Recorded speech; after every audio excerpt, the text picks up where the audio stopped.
নমস্কার, আমি doctor Rajasvi Goswami, consultant oncologist, cancer specialist. আজকে আমি আপনাদেরকে একটি টপিক নিয়ে বলতে চাই যে বায়োপসি বা এফএনএসি রিপোর্টে ক্যান্সার এলে কি করবেন। আপনার বায়োপসি বা এফএনএসিতে ক্যান্সার ধরা পড়েছে, আপনি ঘাবড়ে গিয়ে দেরি করবেন না। খুব তাড়াতাড়ি আপনি আপনার কাছাকাছি কোনো অঙ্কোলজিস্ট বা অঙ্কোসার্জনের পরামর্শ নিন।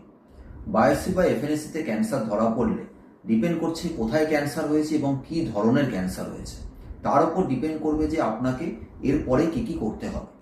প্রথমে আমাদের স্টেজিং করতে হবে যে ক্যান্সারটা কোন স্টেজে আছে। তার জন্য সিটি স্ক্যান বা এমআরআই বা পেট সিটি স্ক্যান, এই টেস্টগুলো করে আমাদের স্টেজিংটা করে নিতে হবে।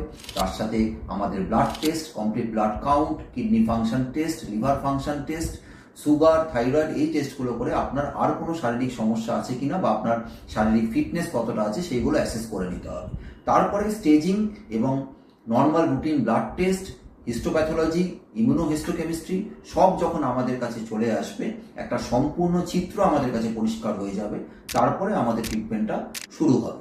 ক্যান্সারের ট্রিটমেন্ট কি? Chemotherapy, surgery, radiation therapy, targeted therapy, immunotherapy, hormone therapy, এইটুকুর মধ্যেই কিন্তু ক্যান্সারের ট্রিটমেন্ট সীমাবদ্ধ।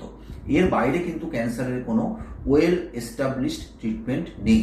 সুতরাং বায়োপসিতে বা এফএনএসিতে ক্যান্সার ধরা পড়লে আপনি অতি সত্বর আর কোনো দিকে না ভেবে কাছাকাছি যার কাছে আপনি সত্তর অ্যাপয়েন্টমেন্ট পাবেন সেইখানে কোনো অঙ্কোলজিস্ট বা অঙ্কোসার্জনের অ্যাপয়েন্টমেন্ট করে দেখান এবং প্রপার গাইডেন্স নিন।